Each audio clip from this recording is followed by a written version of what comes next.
Bien, señores, entonces comenzamos. Como siempre, me presento para los que no me conocen. Mi nombre es Matías Osorio, soy el Sales Manager de Capitalia México. También especialista en mercados financieros, un diplomado en Digital Bank de inducción a los mercados financieros en la digitalización en los nuevos tiempos. Ingeniero comercial de profesión, mención economía y también acreditado hasta el 2026 como director comercial en el sector financiero en la Cámara de Comercio. Bien, vamos a comenzar. Me gusta hacer primero un breve resumen de lo que está pasando en este minuto. Me gusta ver cómo están las bolsas el día de hoy. Partiendo por Estados Unidos, recordemos que Estados Unidos básicamente se concentra el 60% del AUM, quiere decir del capital administrado en el mundo, está concentrado en Estados Unidos, por lo tanto las bolsas son bastante importantes en función a los rendimientos. Si se me escucha mal o hablo muy rápido, por favor me levantan la mano sin ningún problema. Recuerden que soy chileno, los chilenos hablamos bastante rápido y a veces no hablamos muy bien, así que con toda confianza, por favor, me hacen una pausa. Bien. Comenzando por Estados Unidos, el Dow Jones subiendo un punto casi 9%, el Standard Poor's 500 subiendo un punto 51%, el Nasdaq subiendo un punto 4% y el Russell 2000 un punto 4%. El VIX cayendo un 2,5%. Recuerden que el VIX es el índice de la volatilidad. Hay una correlación inversamente proporcional entre la bolsa y el VIX. Recuerden que el VIX está compuesto de las posiciones cortas o los put del Standard Poor's 500. Por lo tanto, si la bolsa en Estados Unidos sube, el VIX tiende a bajar. ¿Ya? Sin embargo, caso contrario, si la bolsa cae, es bien probable que tengamos el índice VIX subiendo de manera mucho más fuerte. Por lo tanto, hoy día tenemos muy buenos rendimientos en la bolsa. En Europa ya tenemos rendimientos un poquito más fuertes, el DAX alemán casi subiendo un 1%, el CAC francés subiendo un 0,5% y el Eurostock subiendo un 0,66%. Eso en cuanto a la renta variable tanto en Estados Unidos y en Europa. En cuanto a los bonos, estamos viendo que los yield también de los bonos del Tesoro están subiendo. Generalmente la correlación es inversa. Cuando la bolsa sube, los bonos tienden a caer porque de alguna manera el flujo de efectivo se va de un lugar a otro. Si la renta variable hoy día está subiendo, generalmente se liquida de la renta fija para irse a renta variable. Caso contrario, cuando hay mucho riesgo en la bolsa, se liquida el capital y se va a invertir a renta fija. Por lo tanto, hoy día está ocurriendo algo bien particular en que ambos, renta fija y renta variable, están subiendo y eso tiene que ver también por algunos temores que eventualmente podríamos ver a continuación. ¿Qué es lo que ocurre en Asia? En Asia el índice Nikkei subiendo un 0,9% en línea con todo el mercado. Sin embargo, Hansen cayendo un 1,3% y Shanghai cayendo un desplome, un desplome bastante potente que no lo veíamos desde 1997, un desplome de cercano al 7%, nuevamente también por los temores de efecto de liquidez, Evergrande, la posible caída y el posible rescate de China con respecto al sector inmobiliario, que ha sido un caso que hemos tenido durante los últimos 2 años en el mercado financiero. Después de una racha claramente de 10 días consecutivos, hemos tenido una caída muy fuerte en Asia. A mi gusto, creo que eventualmente una de las buenas plazas para invertir, por ende, creo que estas correcciones del 7%, si bien tienden a prolongarse durante los próximos días, eventualmente podamos tener una posible opción de entrada en esta plaza para dejarlo en el mediano plazo. Petróleo, como ya sabemos, efectivamente por la guerra ha subido de manera bastante fuerte. Vamos a ver consecutivamente en el transcurso del tiempo que posiblemente esto vaya escalando de manera relativamente paulatina. Sin embargo, el mercado tiende a reaccionar de manera anticipada, por ende tuvimos un incremento fuerte en el petróleo en las últimas 2 semanas. Sin embargo, hoy día ya tuvimos una corrección no tan importante, pero sí, sí efectivamente en los derivados del petróleo, como por ejemplo en el gas natural, tenemos una caída del 3%, petróleo WTI un 0,5%, petróleo Brent en un 0,84%, y en activos refugios como el oro, después de una caída o sea, después de una racha alcista bien importante, dado a las bajas de tasas de Estados Unidos, dado el conflicto que tenemos hoy día en el Medio Oriente, además de una posible recesión que ya el mercado se empieza a anticipar y obviamente los riesgos teniendo una bolsa también en máximo histórico, el oro desde los 1500, de los 1480, tuvimos este incremento incluso cercano a los $2.700 la onza. Es normal tener esta corrección, eventualmente podríamos tener una caída mucho más relevante de unos 80, $60 ya para tener un impulso alcista nuevamente. Y por supuesto, cobre bien impactado. Recordemos que cobre es uno de los principales commodities que consume China. Eventualmente, cuando China tiene problemas de crecimiento o problemas así que sí, básicamente de crecimiento de empleo, eventualmente el cobre tiende a caer, dado que son los consumidores más importantes de cobre a nivel mundial. Es un poco el cómo se ha comportado, cómo están las bolsas en este minuto. Son bolsas hoy día en Estados Unidos, Europa bien positivos. Los bonos del Tesoro también subiendo. Asia solamente China, Shanghai cayendo un 7%. Los commodities en general han estado relativamente positivos. Metales preciosos también. En términos de cripto ya estamos viendo una caída que es bastante natural. Yo creo que obviamente vamos a hablar un poquito más del Bitcoin quizás más adelante. Sin embargo, eventualmente vamos a tener correcciones durante esta semana. Bien, ¿qué ha pasado? Noticia importante, en este minuto, efectivamente salieron las minutas de la Fed. Ya sabemos, y voy a mostrarles la presentación.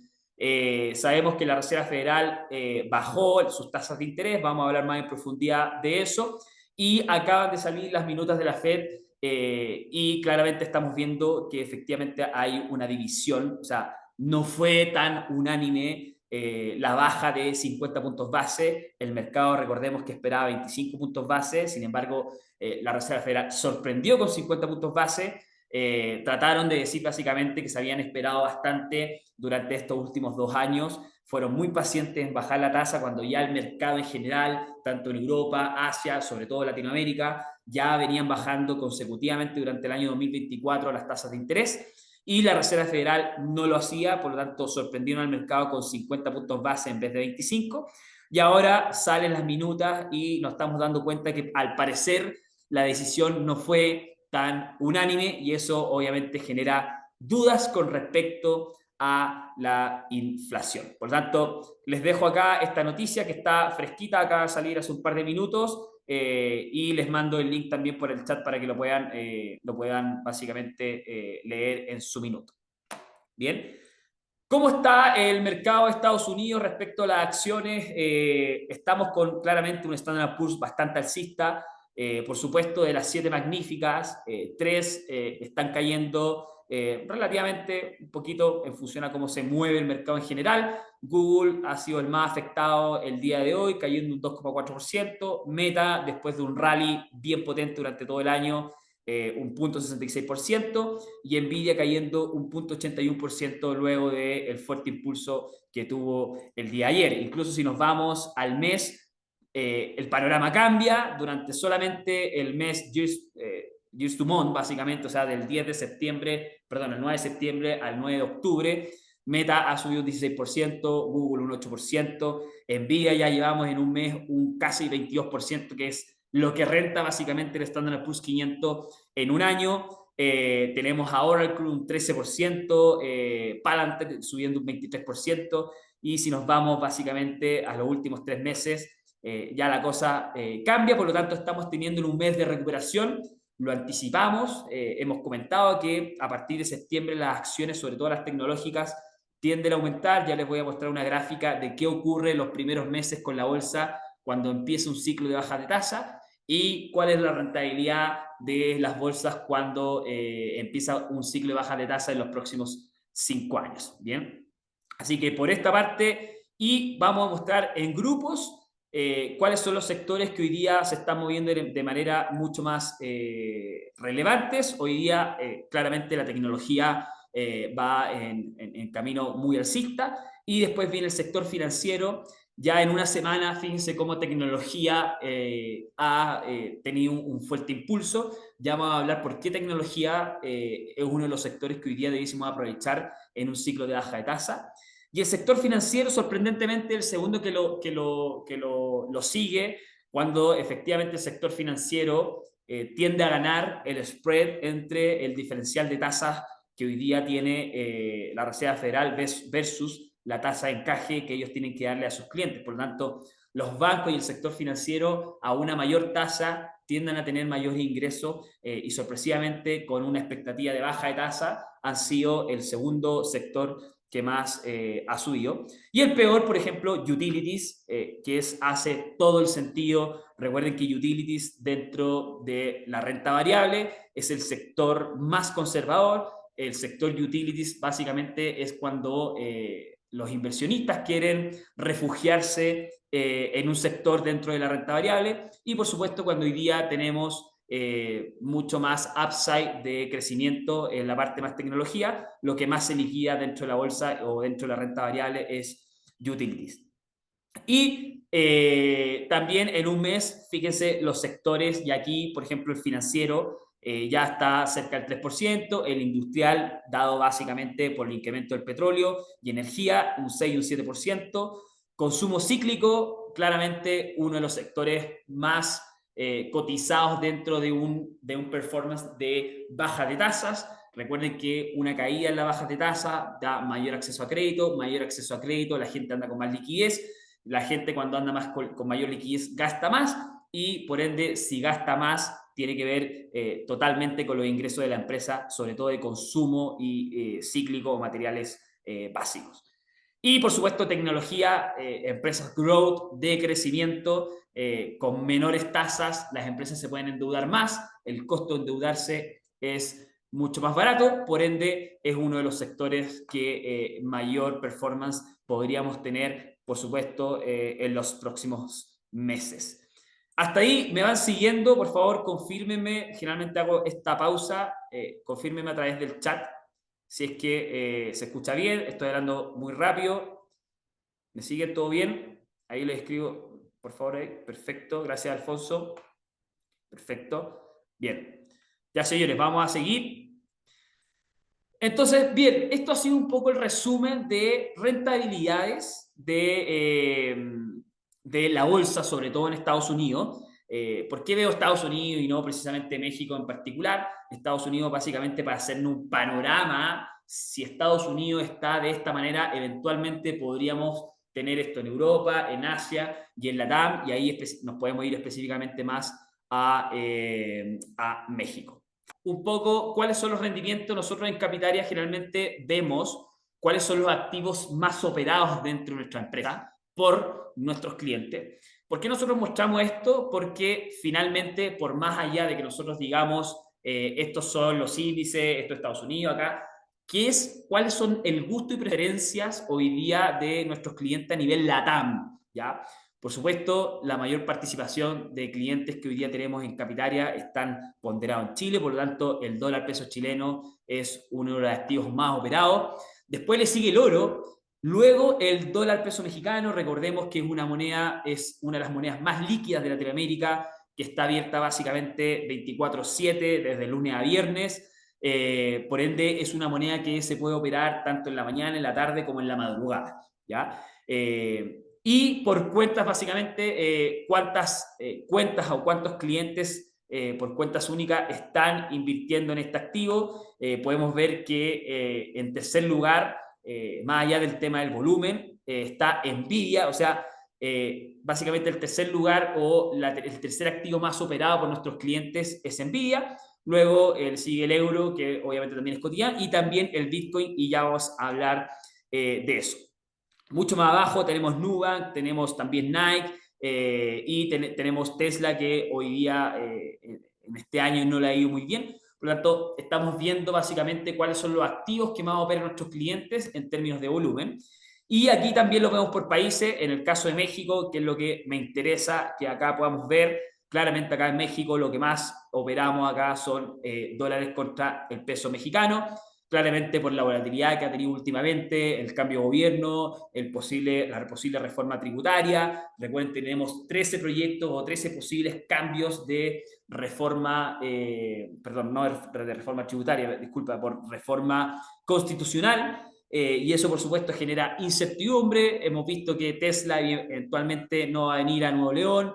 Bit también dijo que eventualmente no va a aterrizar en México. Y eso claramente tiene que ver con un tema de riesgo, fuga de capitales, entran menos dólares, por lo tanto el dólar tiende a moverse un poco más y nuestros clientes lo han aprovechado de manera bastante fuerte. El oro, que alcanzó máximo histórico, una tendencia alcista durante todo el año 2024. El Bitcoin, que está en un canal bajista bien importante, que es lo que vamos a ver a continuación.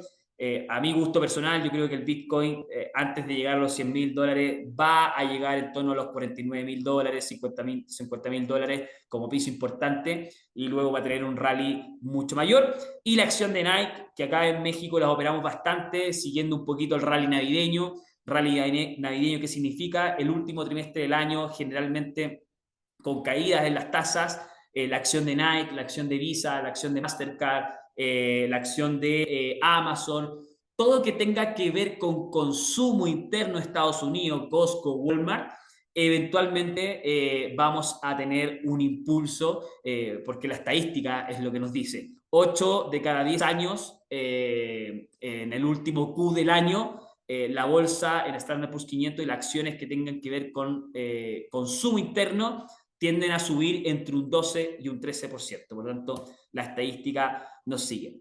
¿Cómo han sido los rendimientos mensuales y anuales?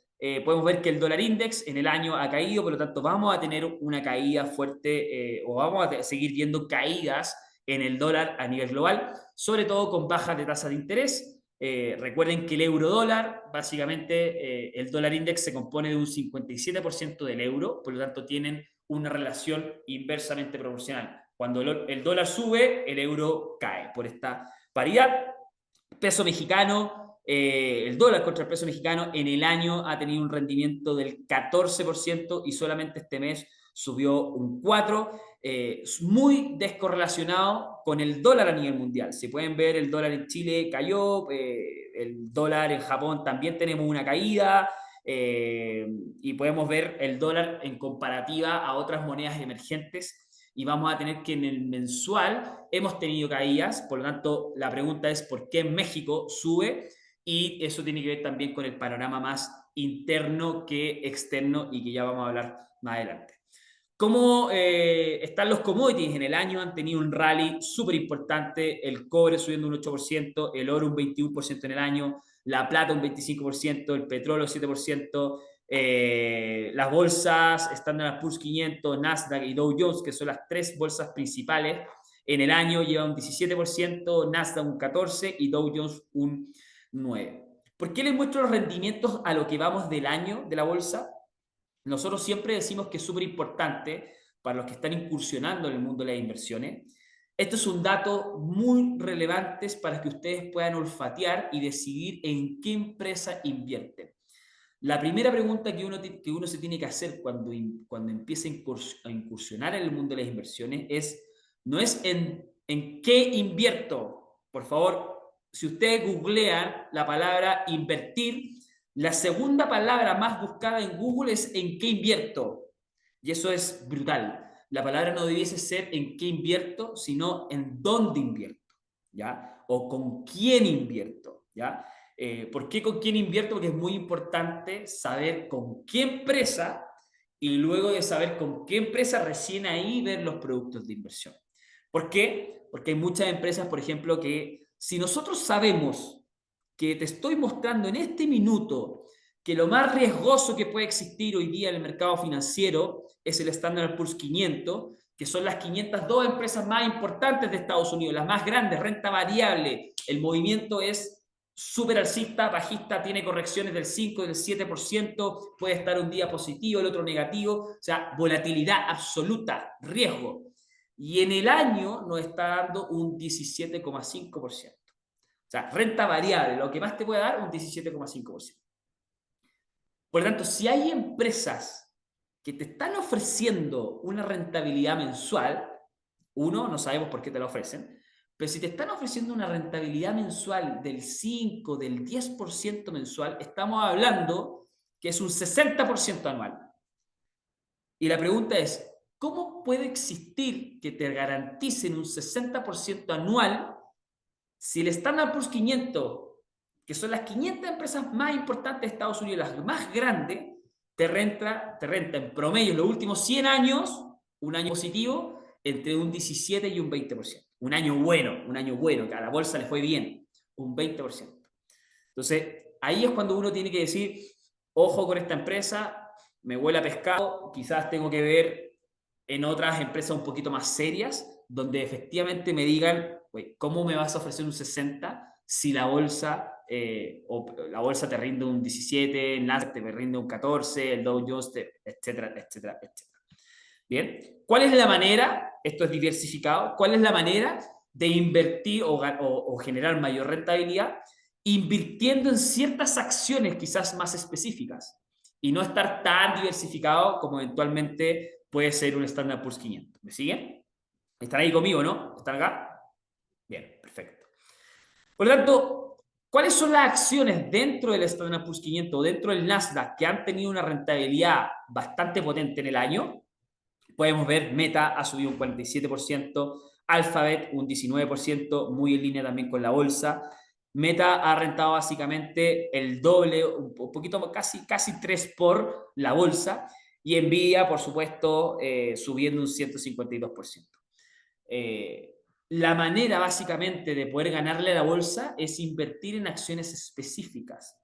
Pero el riesgo de meter todo tu capital a una sola acción puede ser, por supuesto, liquidadora. ¿Por qué? Porque, por ejemplo, Tesla, para mí, es una muy buena empresa, para mí es una oportunidad de compra. Si hoy día quieren comprar Tesla con Capitaria, pueden hacerlo. Es una de las pocas de las acciones grandes que hoy día está en terreno negativo, pero justo Nvidia, por ejemplo, subió un 152%, empieza el año 2025 y el año 2025 Nvidia no para de caer.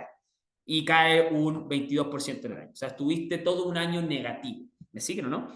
Por lo tanto, el riesgo de invertir en una acción es mucho más grande que invertir en varias. ¿Me siguen? O sea, la posibilidad de éxito invirtiendo en varias es mucho mayor que solamente en una. ¿Me siguen? Por lo tanto, siempre uno tiene que pensar al momento de invertir es poner los pies sobre la tierra, cuánto es lo que renta en promedio un activo diversificado, y teniendo eso en cuenta, ya ver de repente asumir más riesgo y jugársela por alguna acción en particular. En mi caso, me gusta Mercado Libre, me gusta Nubank, me gusta Tesla, me gusta Nvidia para seguir largo durante el año. Apple podría ser una muy buena opción, sin embargo, tuvo problemas con el último iPhone con respecto a la inteligencia artificial.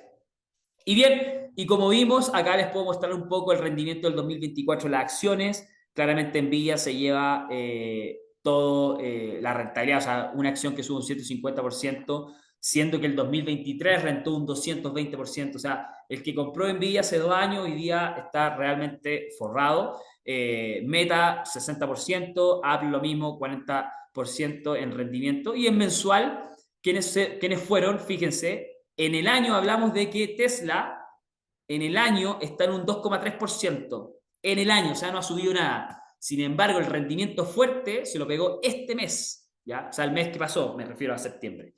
Este mes en un 19%. Ya eso es lo que vamos con el timing. Por eso es importante entender el trading como tal.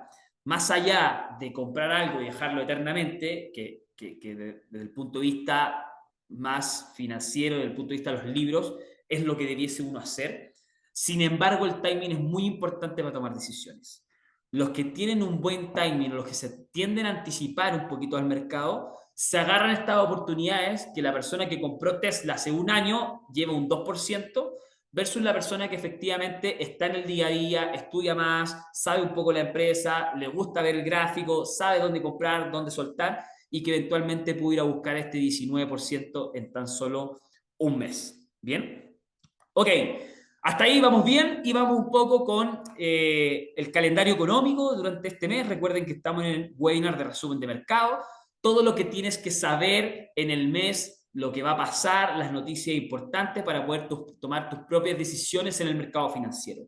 Los que hoy día aún no se avientan a entrar al sector financiero y a entender esto, los dejo invitados a contactarse con nuestro ejecutivo para que empiecen este camino de poder tomar sus propias decisiones y básicamente hacemos esto de educar constantemente, poner los pies sobre la tierra, no vender humo y explicarles un poco cómo funcionan los mercados y así que puedan tomar las decisiones correspondientes. Y para eso necesitamos saber cuáles son las noticias que mueven los mercados.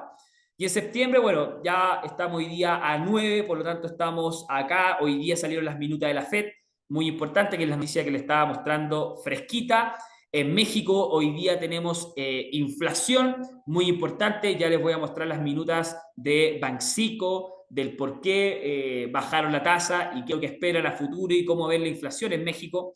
El día de mañana vamos a tener también inflación en Estados Unidos, súper importante. ¿Por qué? Porque recordemos que Banxico históricamente ha sido dato dependiente de Estados Unidos. ¿Me siguen hasta ahí? Ha sido dato dependiente. ¿Qué significa? Que Banxico tiende a tomar decisiones muy en línea a lo que hace la Reserva Federal. ¿Ya? Por lo tanto, si vemos que Banxico, o sea, que la Reserva Federal está con una perspectiva más bajista y eventualmente se ponen mucho más agresivos en la tasa, Banxico debiese empezar a hacer lo mismo. Por lo tanto, mañana el dato de inflación, muy importante. Y el viernes, índice de precio del productor, súper importante, es cómo ven los precios. ¿Cómo ven los precios los productores, los que generan, los que producen? ¿Ya? Si los productores ven alzas en sus materias primas, eso por supuesto se va a traspasar al consumidor y eso obviamente debiese aumentar la inflación. ¿Ya?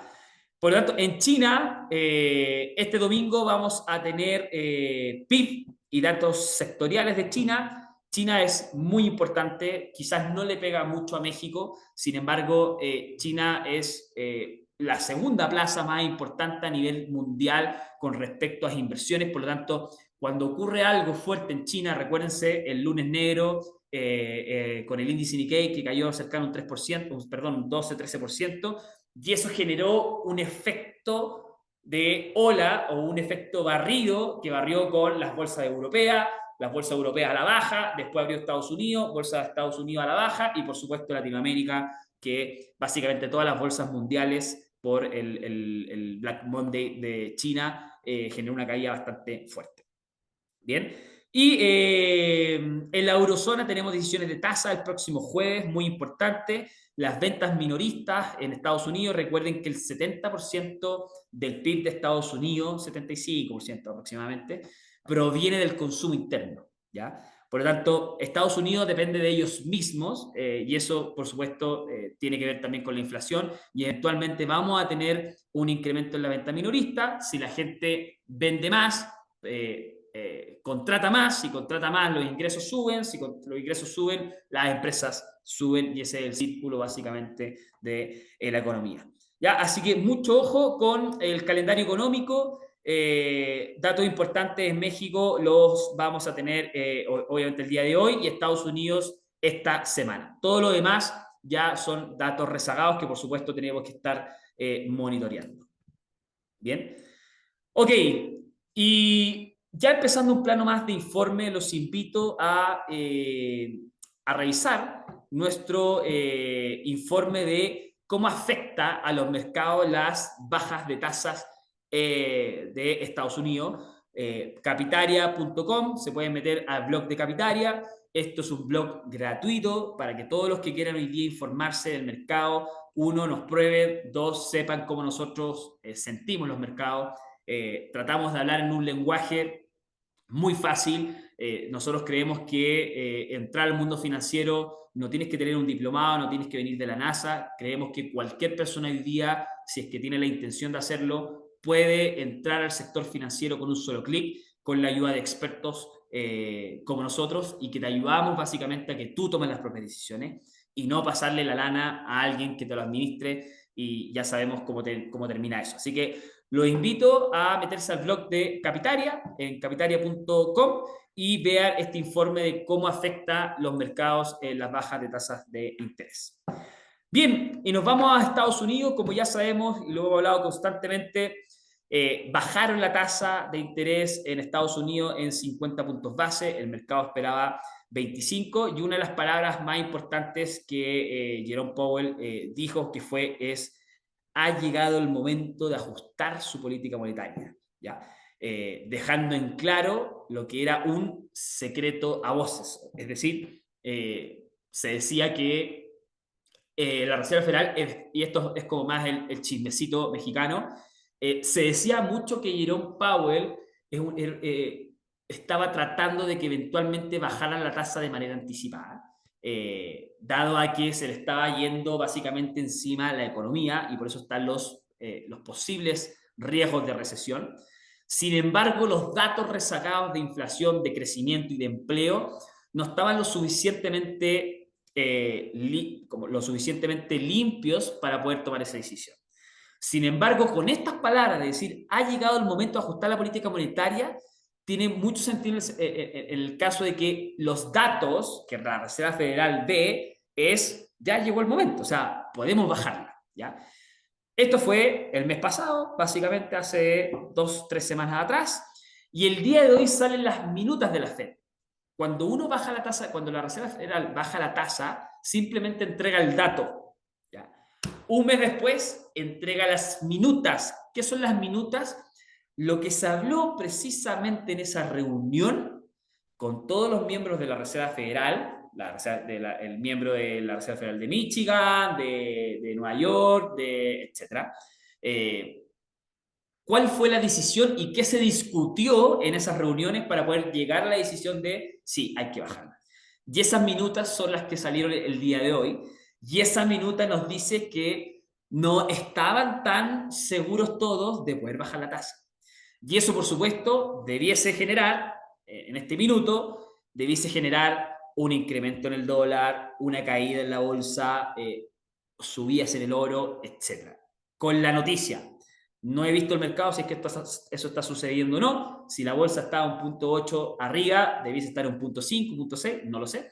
Pero eso es lo que debiese ocurrir porque al final no están tan seguros de bajar la tasa, o bien la probabilidad de baja de tasas de Estados Unidos a futuro ya no es del 80%, sino que empieza a bajar la probabilidad, que es lo que vamos a ver ahora, ¿ya? Y como acá bien dice, un recorte de 50 puntos básicos es una señal de nuestro compromiso de no quedarnos atrás, ¿ya? Es decir, de no dejar la economía tan contractiva. Recuerden que las tasas, para los que voy a hacer un paréntesis, las tasas básicamente el mecanismo que tienen los bancos centrales a nivel mundial para poder controlar la inflación, que es el objetivo de los bancos centrales a nivel mundial. Solo ese, o la mayoría.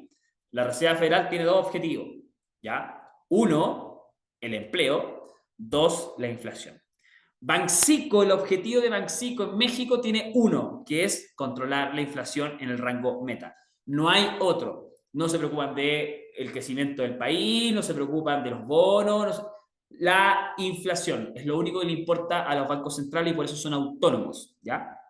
Por lo tanto, el objetivo de la Reserva Federal es bajar los precios. Los precios debiesen estar bajando o están bajando, por lo tanto da una probabilidad de poder bajar las tasas. Recuerden que una tasa alta significa, yo Matías me quiero ir de vacaciones a Dubái y necesito pedir un crédito, yo voy al banco, voy a nuestro banco vecino que está acá al frente, los de azul, y pido un crédito y la tasa está en un 10%. ¿Por qué? Porque el Banxico tiene la tasa de referencia, la tasa de encaje, en un 10.25%. Por lo tanto, mi vecino no me va a cobrar ni más ni menos, sino que me va a cobrar una tasa de interés del 10% anual, que es una brutalidad. En Chile es más o menos como el 4% aproximadamente. Un crédito hipotecario lo puedes sacar por un 3% y eso es caro. Yo tengo unos créditos hipotecarios al 1,5%, imagínense.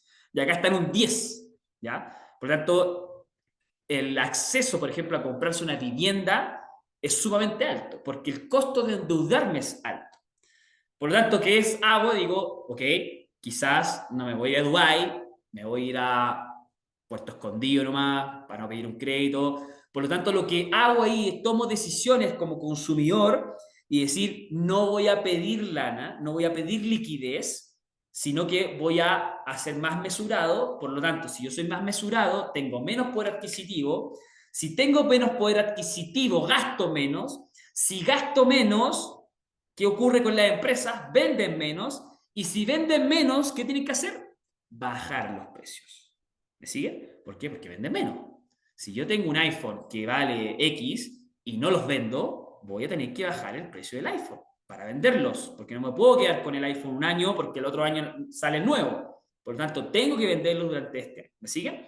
Por lo tanto, una alza de tasas, el objetivo es que los precios bajen, es decir, que la inflación baje. ¿Ya? Por lo tanto, todo lo contrario, una baja de tasas significa todo lo contrario. Matías, si se puede ir a Dubái, por lo tanto ya el crédito no me sale con un costo del 10%, me sale un costo del 7%. Por lo tanto, tengo la posibilidad de poder pedir ese crédito a un 7%, lo puedo pagar a un año, me voy a Dubái, gasto todo. ¿Me sigue? Y tengo que pagar eso a un 7%. Por lo tanto, tengo mayor poder adquisitivo, mayor liquidez, gasto más. Si gasto más, las empresas venden más. Si las empresas venden más, contratan más gente para que sigan vendiendo. Si contratan más gente y venden más, las utilidades de la empresa empiezan a subir. ¿Y qué pasa con la bolsa? ¿Qué pasa con la acción de esa empresa? Si vende más, empieza a subir. Por eso un recorte de tasas de interés es sinónimo de bolsas alcistas. ¿Me siguen? ¿Están conmigo, no? ¿Sí? Perfecto. Bien, ¿cuál ha sido la evolución de las tasas de interés? Podemos ver que desde el año 2022, o sea, ya desde el año 2022 que empezamos a tener un incremento en las tasas de interés. Pregunta rápida, muy rápida. Por favor, aquí los quiero atentos, a ver si están conmigo y saber los que están durmiendo, los que están conmigo. Pregunta muy rápida. ¿Por qué la Reserva Federal en enero del 2021 tenía las tasas en cero? ¿Qué quiere decir eso? Que el costo de endeudarme en Estados Unidos era cero, es decir, o muy mínimo, o una tasa del punto 25, punto 3. ¿Por qué Estados Unidos el año 2021 tenía las tasas casi en cero? Vamos, ¿quién se la juega? Bien rápido. Bien, perfecto. Bien, bien, bien. Martín, Jesús, Alonso, máquinas. Perfecto. Bien. Isaac, Alfredo, máquinas. Bien. Efectivamente, por la pandemia. Por lo tanto, según el concepto que hablamos de bajas de tasas de interés, genera que aumenten los precios, mayor consumo. La Reserva Federal dijo, no están consumiendo, no hay empleo, la gente no está gastando porque no tiene chamba, por lo tanto, está retractiva, tengo que hacer algo ya, voy a bajar las tasas y las dejo en cero. De tal manera que, oye, me quiero ir a Dubái, Banco of America, JP Morgan, por favor, necesito un crédito de 100.000 pesos mexicanos para irme a Dubái. ¿Cuánto me sale? No, cero. ¿Cómo? No, cero. Te voy a cobrar una tasa, un spread de un 0.5% en el año. Oye, o sea, si 0.5%, si el 1% de 100.000 pesos mexicanos estamos hablando que son, o sea, pero ¿cómo me estáis cobrando 1.000 pesos? ¿Sí? Perfecto, lo saco ahora. Entonces, la Reserva Federal lo que hizo en ese minuto es, toma, pídeme lana, toma, inyección de capital, vamos, tiremos lana a la economía, hagamos que la gente gaste. Por lo tanto, eso lo que genera fue mucha liquidez, exceso de liquidez, la gente compraba mucho en pandemia, por ende se les escapó de las manos la inflación y eso generó también una subida muy rápida de tasas. ¿Me van siguiendo? Perfecto. Y esa subida rápida de tasas fue básicamente para controlar la inflación y durante todo el año 2023 y 2024 la inflación recién, excelente Guillermo para fomentar la economía, perfecto, recién la Reserva Federal después de 2 años dice, ok, ya el efecto pandemia, ya el efecto COVID, ya el efecto de que la gente no tenía empleo, ya recién hoy lo estoy mitigando. Así que, ojo, como tuve las tasas tanto tiempo altas, me está afectando la economía, porque la gente no está gastando, no está consumiendo, no está comprando. Pues no tengo que empezar a bajar las tasas. ¿Me siguen hasta ahí? Bien, me quedan 15 minutos para empezar a hablar de otro tipo de activos. Sin embargo, quiero que se queden con por qué es tan importante en este resumen de mercado y por qué me detengo aquí tanto con el tema de las tasas, porque porque así podemos ver eventualmente las decisiones de inversión que vamos a tomar. O sea, si uno no tiene que invertir en Nvidia porque mi primo, mi tío, mi amigo me dijo que estaba invirtiendo en Nvidia. Uno tiene que entender por qué está invirtiendo en Nvidia y entender por qué el sector tecnológico es el sector con mayor potencial de crecimiento en todo el año 2025. Por esto, específicamente porque las empresas de tecnología, growth como dice su, de crecimiento, son empresas que se endeudan, ¿ya? Para poder crecer. Y el endeudamiento tiene un costo, y ese costo es la tasa de interés. Por lo tanto, si el costo es más bajo, las empresas se endeudan más, crecen más, por lo tanto la acción sube, y como nosotros somos traders o captamos oportunidades de inversión, sabemos que el mes pasado alguien dio un resumen de mercado, un webinar de Capitaria, y me enseñaron que el efecto tasas, la mayor probabilidad de que suba el sector tecnológico, por lo tanto voy al sector tecnológico. Cuando lo entendemos, empieza esto a fluir de una manera muy entretenida y nuestro capital tiende a tener un mayor retorno en el futuro. Bien, para no alargarme mucho, esta es la decisión, esta es la probabilidad de alzas de tasas para noviembre, ¿ya? O sea, como podemos ver, el casi 50% cree que va a bajar estos otros 25 puntos base y el otro 50% cree que va a mantener la tasa entre el 4,5 y el 4,75, ¿ya? O sea, ahí está, el mercado está dividido, ¿ya? Cuando el mercado internaliza, ¿están conmigo, no? ¿Me siguen? ¿Están conmigo ahí? Perfecto. Cuando el mercado internaliza que van a bajar la tasa, cuando la probabilidad de baja de tasa está en un 80%. No en un 70, no en un 60, no en un 50, en un 80%. Cuando el mercado tiene internalizado en un 80% una decisión, quiere decir que los precios, la bolsa, las acciones, ya tienen incorporado esa baja, ¿ya? Por eso uno no tiene que invertir cuando los datos salen, sino que uno trata de anticiparse a lo que podría pasar. Y ese es el mayor retorno. Los precios siempre tienen incorporado toda la información, ¿vale? Y la baja a diciembre, y aquí podemos ver que ya la probabilidad de que en diciembre la tengan en 4 y en 4,25 empieza a aumentar, ¿ya? Por lo tanto, ¿la probabilidad de que la bajen en noviembre es alta? Sí. ¿La probabilidad de que la bajen en diciembre es alta? Sí. Por lo tanto, el mercado espera sí o sí que empiecen a bajar las tasas ya en noviembre y diciembre. ¿Cómo está la inflación? La inflación de agosto en 2,5. Recuerden que el rango meta de inflación en Estados Unidos es del 2%. Acá en México el rango meta de inflación es del 3%. En LATAM generalmente es del 3%, entre 3 y el 4. Rango meta 3%, rango alto 4%. En Estados Unidos es del 2%, por lo tanto está muy cercano al rango meta y todo el año 2024, fíjense que en promedio estuvo sobre el 3%. ¿Ya? Y aquí podemos ver cómo ha sido la trayectoria y estamos viendo que post precios muy bajos acá en julio, por lo tanto baja de tasa, todo el año 2021-2022 a tasa cero, por lo tanto eso generó un incremento muy fuerte en la inflación, ¿ya? Hasta mediados del 2022, cuando ya las tasas empezaron a subir de manera fuerte, la empezaron a controlar y ya estamos más o menos en un rango meta del 2% y es bien probable que la Reserva Federal quiera seguir bajándolas. Y esta inflación es básicamente lo que ve la Reserva Federal como para poder tomar decisiones, que es el PSE, ¿ya? Que no es tanto la inflación, sino que ahí el PSE básicamente mete cierta canasta de activos que para ellos son importantes en términos del consumo interno de Estados Unidos. Bien. Y esto es de Chile, y aquí me lo voy a saltar. Y bien, bueno, un poco es atención septiembre. ¿Por qué atención septiembre? Porque en septiembre uno empieza a tomar decisiones. Recuerden que este es el resumen de mercado de todo lo que ocurrió en septiembre, ya para empezar a tomar decisiones para octubre. Y este es un mes súper importante para la bolsa. ¿Por qué? Aquí es cuánto rendió el Standard Poor's 500 las últimas veces que bajaron la tasa de interés cuando estaba en máximo. ¿Qué ocurrió un año después? Entonces, aquí estamos hablando del 90, el 91, el 95, el 96, el 19, que son los ciclos es, Matías, pero ¿por qué no están todos los años?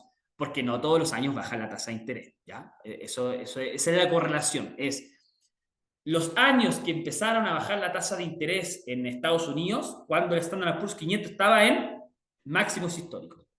Entonces la pregunta es, Matías, el Standard Poor's está en máximos históricos, por lo tanto me da un vértigo invertir en bolsa porque creo que eventualmente va a caer. Bueno, acá hay una estadística, no lo dice Matías ni Capitaria, lo dice la estadística, es que todos los años donde el Standard Poor's 500 estaba en máximos y empezaron a bajar la tasa, un año después la bolsa rentó un 10, un año después la bolsa rentó un 13, el 96 rentó un 26, el 95 rentó un 21, y ahí ustedes pueden ver, yo personalmente me quedaría con las del 2019 y las del 96. Ya de ahí para abajo es data, sin embargo, la historia nos dice que no son las mismas acciones, no eran las mismas empresas. El año 91 Coca-Cola era la empresa más grande del Standard Poor's 500. O sea, estamos hablando de ese tipo de... Y hoy día lo que la lleva es básicamente la inteligencia artificial, ¿ya? Y que incluso el 2019 no teníamos ni oídos de la inteligencia artificial, ¿ya? Por lo tanto, como estadística, la pregunta es, Matías, ¿es conveniente comprar el máximo histórico en la bolsa? Bueno, la data te dice que a un año renta bastante bien, y sobre todo cuando empiezan a bajar las tasas, ¿ya? Considerando que los máximos históricos. Si yo pongo cómo rentó el Standard Poor's 500 a un año desde que empezaron a bajar las tasas de interés, esta tasa del 10, del 13 y del 26, créanme que explota a un 18, a un 19 y a un 26. ¿Ya? O sea, es brutal la subida. Bien. Por lo tanto, bueno, señores, eso ha sido todo y vamos a dejar estos 8 minutos un poco para ver la gráfica, porque para mí es muy importante, porque cuando hablamos de máximo histórico, este es el Standard Poor's 500. Voy a sacar esto de acá. Es el Standard Poor's 500. Denme un segundo. Okay. Y básicamente estamos viendo que el 2023 está en una tendencia alcista, ¿ya? Claramente. Ahí la pueden poner acá, la pueden poner de su mínimo, yo generalmente la pongo en mínimo. En bolsa, yo generalmente pongo un indicador que a mí me gusta mucho, que es netamente para poder ver si es que efectivamente puede haber una corrección fuerte o no, que es básicamente las medias móviles de 200 periodos en bolsa en exponencial. Déjenme ver si es que está por acá. Tendencia. Moving average, si alguien me ayuda a buscarla por acá. Moving average, perfecto. La simple no me gusta, la exponencial. ¿Por qué la exponencial? Porque me interesa ver los últimos periodos que para mí son más relevantes. ¿Qué es lo que te dice? Fíjense que la media móvil exponencial en la bolsa, básicamente lo que nos dice es, si llega a romper esta media móvil, afírmate que la bolsa eventualmente se puede caer de manera muy fuerte o muy potente, ¿ya? Acá, por ejemplo, fíjense acá, la respetó muy bien, esto fue pandemia. Esto es lo que ocurre, esto es lo que ocurre, fíjense por acá, esto es lo que ocurre, que fue en pandemia, cuando el Standard Poor's 500 rompe esta media móvil de 200, genera pánico, y este pánico generó una caída básicamente del 30% bajo la media móvil. Por lo tanto, para mí es un indicador, lo mismo acá, tendencia, se recupera fuerte. Cuando rompe la media móvil, tuvimos una caída básicamente de 19% después de que rompe, y ahí tuvimos una tendencia bajista todo el año 2022 en el Standard Poor's 500. Y hoy día estamos en una tendencia súper alcista, estamos en máximo histórico, si yo lo pongo en gráfico semanal, esto es el Standard Poor's 500 desde pandemia. O sea, para que se hagan una idea, por eso los reyes de los mercados son los que tienen liquidez. Desde pandemia, desde el mínimo del 2020, si alguien invirtió en la bolsa, 4 años después, sin hacer ningún solo clic, se hizo un 165%. O sea, casi que duplicó su capital en tan solo 3 años y sin hacer mucho movimiento, ¿ya? Por ende, acá están el Standard Poor's 500, eventualmente vamos a seguir teniendo un incremento. Si acá hubo un máximo histórico, hubo una caída, tiende la bolsa a romperlo y tiende a seguir subiendo. Máximo histórico en la parte del 2020, lo mismo, rompe el Standard Poor's 500 este máximo, tiende a subir, subió un 43% el siguiente año, ¿ya? Por lo tanto, del punto de vista técnico, para mí, yo creo que hay que seguir la tendencia. En caso de que llegue a corregir estando en la Plus 500, creo que uno tiene que tener la pistola cargada y estar en torno a los 5.666 puntos, ya empezar con perspectivas de compra. ¿Qué ha ocurrido con ciertas acciones? Por ejemplo, déjenme por acá, por ejemplo, Nvidia. Nvidia se habla mucho de que es una acción, fíjense la brutalidad que ha subido, es una acción que a mí me encanta. Yo creo que uno tiene que seguir la tendencia. Acá, desde el punto de vista del gráfico, fíjense la tendencia alcista de manera potente que tiene en esta parte, o lo podemos también poner acá. Tendencia alcista clara, y acá está haciendo una figura técnica, no los quiero marear con eso, pero está haciendo básicamente un triángulo, ¿ya? Y ese triángulo, el análisis técnico, lo que te dice es, si rompe este triángulo, lo que debiese ir a buscar es la amplitud, ¿ya? En la ruptura del triángulo. Por lo tanto, si yo lo veo, ¿cuál es el objetivo, Matías, de Nvidia? Primero, su máximo histórico, ¿ya? Que son aproximadamente $9 en su máximo histórico, que es como aproximadamente un 6%. ¿Ya? Si nosotros vemos que Nvidia rompe su máximo histórico de los 141, afírmate que se nos sube un 30% cercano a los $185. Lo digo acá, está grabado. ¿Ya? La ruptura de su máximo histórico al menos te va a llevar a que Nvidia suba un 30% más. La pregunta es, que la típica pregunta que nos hacen, Matías, ¿y cuándo va a pasar? Si yo supiera eso, créanme que no estaría dictando este resumen de mercado. Estaría en Miami esperando a que suceda. ¿Ya? Lo difícil de los mercados es saber cuándo van a ocurrir las cosas. ¿Ya? Por eso nadie te puede asegurar rentabilidades, porque como no leemos el futuro y no sabemos cuándo van a ocurrir las rupturas de mercado, es imposible garantizar una rentabilidad cuando no sabemos lo que va a pasar. Así que si alguien te garantiza una rentabilidad, huele a pescado, ojo con esas estafas, ¿vale? Pero lo que podemos hacer y lo que podemos anticiparnos es que si sabemos que rompe los 142, nos vamos a ir a buscar un profit del 30%. Y generalmente tiende a subir. Fíjense que acá Nvidia subió este 45% desde, vamos a verlo acá, desde, si se ven aquí, desde el 25 de mayo al 25 de junio. O sea, subió un 46% en tan solo un mes. Entonces, si alguien se pregunta, ¿en cuánto tiempo? Bueno, tenemos la data que eventualmente cuando rompe Nvidia un máximo histórico, eventualmente puede subir un 30% de su máximo. ¿En qué periodo? Entre 1 o 2 meses. Para hacerse una idea, básicamente. Esperemos que sea de manera rápida. Sin embargo, los que quieren entrar tienen que estar ya, obviamente, con su pistola cargada. Nos gusta mucho Nike. Como dije, hay un rally navideño muy importante. Nike no lo ha pasado bien el año 2024, o sea, claramente por eso cambiaron a su CEO. Están todas las fichas puestas en su nuevo CEO. Una persona que conoce bastante Nike desde lo más bajo hasta lo más alto, desde el año 91 aproximadamente, que el nuevo CEO trabaja en Nike, por lo tanto sabe perfectamente cuáles han sido los mejores y los peores años, qué es lo que tiene que hacer, etc. Y estamos con una tendencia bajista de manera muy fuerte. Sin embargo, hay un rally, que nosotros le decimos el rally navideño, ¿ya? Que cada vez que tiene incrementos importantes, fíjense el año 2022, abajo el 29 de septiembre, al 29 de septiembre hasta febrero, Nike subió un 60%, ¿ya? Rally navideño. Después tenemos acá, fíjense acá, el año 2023, 29 de septiembre del 2023 hasta el 28 de diciembre, Nike sube un 35%.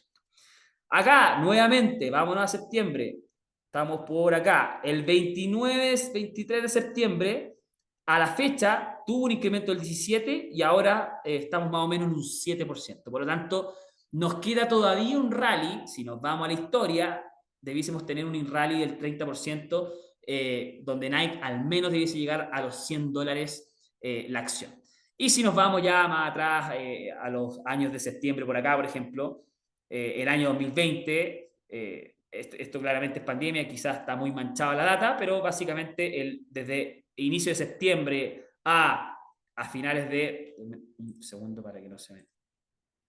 Acá, desde finales de septiembre, acá, el 9 del 9, a diciembre, al rally navideño, 31%. O sea, en los últimos 4 años, la estadística nos dice que el último trimestre del año Nike tiende a subir un 30%. O sea, y ahí, si queremos, podemos hacer una estadística de los últimos 10 años, pero ya les mostré del 2020 al 2024, al 2023, perdón, 2024, disculpa, que desde a partir de septiembre Nike tiende a pegarse un impulso fuerte, ¿ya? Así que para mí es una acción que creo que hay que estar mirando.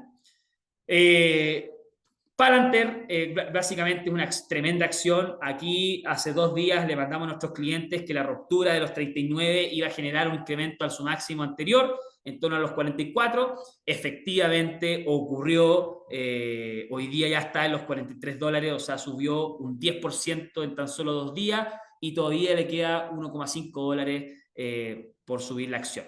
Acá yo lo que haría, si ya no entraron, yo estaría esperando la ruptura de este máximo histórico en torno a los 45 y eso te va a generar un incremento bastante fuerte. A ver, ¿hasta dónde puede ser? Vamos, si me dan unos minutos, yo sé que me alargué, pero si me dan unos minutos, voy a poner acá un indicador, que es muy bueno, que se llama, ¿dónde están por acá? Denme un segundo.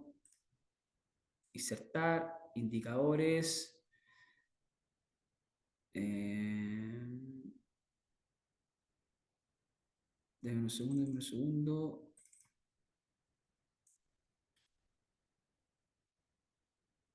Acá está, herramientas de Fibonacci.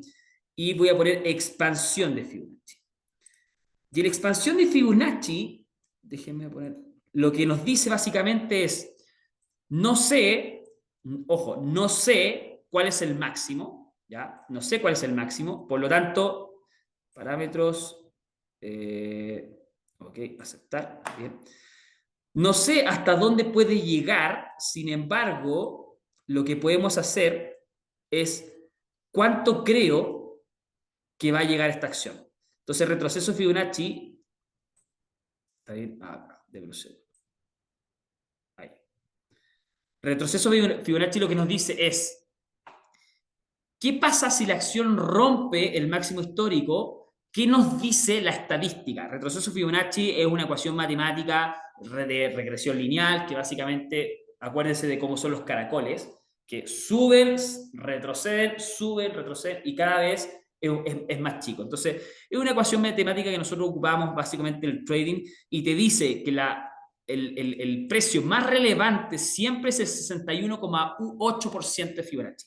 Ese es el más relevante. Por lo tanto, si rompe los 44, el precio objetivo debiese ser los 59. Y eso estamos hablando que es un 35% de upside. 35-33% de upside. Por lo tanto, Palantir, empiecen a verlo. Muy buena acción. Creo que aquí pueden haber muy buenas oportunidades para que lo estén monitoreando. Bien. Así que, bueno, y por último, en México, ¿qué es lo que está ocurriendo? Dólar peso mexicano. Tenemos esta tendencia bajista, ya sabemos lo que ocurrió, remesas muy importante, el mayor flujo de remesas a nivel histórico en México, más de 5.300 millones de dólares se captaron en el último trimestre, perdón, en el trimestre pasado en México, ya con la baja de tasa en Estados Unidos y eventualmente quizás una baja de tasa mucho más agresiva en México. Este efecto carry trade de me endeudo en Estados Unidos y lo invierto en México va a disminuir, por lo tanto si disminuye, eso genera que entren menos dólares a la economía, si entran menos dólares de economía, claramente el dólar tiende a subir. Eso por una parte. Dos, estamos viendo que hay un conflicto bien importante aquí en el panorama interno desde el punto de vista político. Eso obviamente genera incertidumbre y a los mercados financieros no les gusta la incertidumbre, por lo tanto hay una fuga de capitales, se van dólares de la economía o la expectativa de nearshoring de las empresas que hoy día iban a invertir en México, eventualmente ya no lo van a hacer.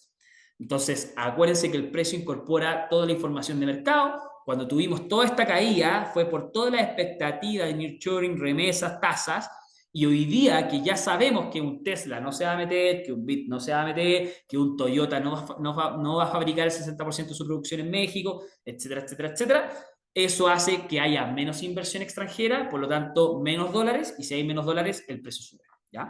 No sé si me expliqué o hablé muy rápido.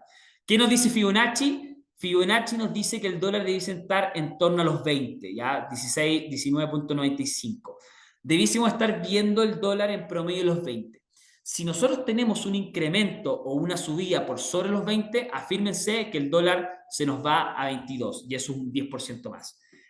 Yo, Matías, estoy súper puesto en dólar. Yo creo que el dólar va a estar en torno a los 21, 22, fácil. Por lo tanto, en toda esta zona de Fibonacci del 61,8 al 100, yo estaría con posiciones ya más especulativas al alza que, por supuesto, a la baja. ¿Bien?